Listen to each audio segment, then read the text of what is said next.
Right now, somewhere, someone is being called something they don't even realize is an insult. Sinister. You've used that word 100 times, maybe today even, but you've probably never asked where it actually came from. Here's the answer. It's Latin, and it means one thing and one thing only. Left. Not evil, not creepy, just left. As in, the hand you don't write with. So how did an entire language end up treating left and evil as basically the same word? And why did the Romans, a civilization obsessed with law, order, and logic, build that belief so deep into their culture that we're still using their word for it 2,000 years later? The answer involves birds, soldiers, gladiators, and one very specific, very Roman contradiction they never actually solved. Let's start with birds, because that's genuinely where this begins. The Romans practiced something called augury, reading omens by watching how birds flew across the sky. Before a war, an election, even a wedding, someone official would stand still, face a direction, and just watch. And which side the birds came from actually mattered. A lot. Here's where it gets messy, though. The Romans couldn't even agree on which side was the good one. Early on, some Roman augurs faced south, which meant the left side lined up with the east. Sunrise, beginnings, good fortune. Left was actually the lucky side. But that didn't last. Later Roman practice shifted to facing north instead, which flipped everything. Now the west sat on the left, the direction of sunset, endings, decline. And birds flying in from that side stopped being a good sign. They became a warning. That's the exact moment sinister was born. Not as a word for evil, just as the Latin word for left, quietly picking up a new, darker meaning it never had before. And once that shift happened, it didn't stay in the sky. It spread into everyday life, fast. Wealthy Roman households actually employed servants called footmen, whose entire job was to stand at the door and make sure guests stepped into the house right foot first.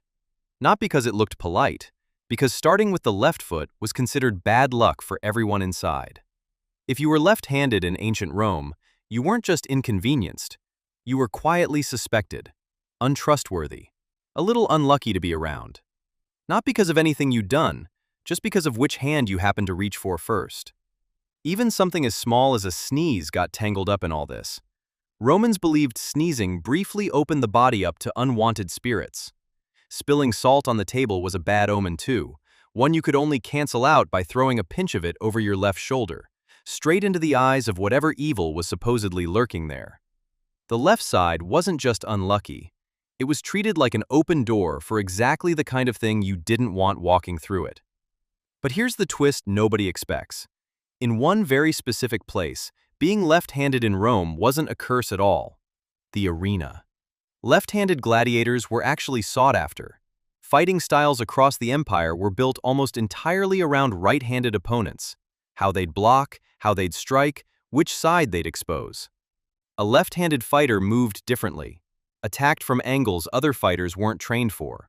Suddenly, the same trait that got you side-eyed at a dinner party made you dangerous, unpredictable, and valuable in the one place where being different actually paid off.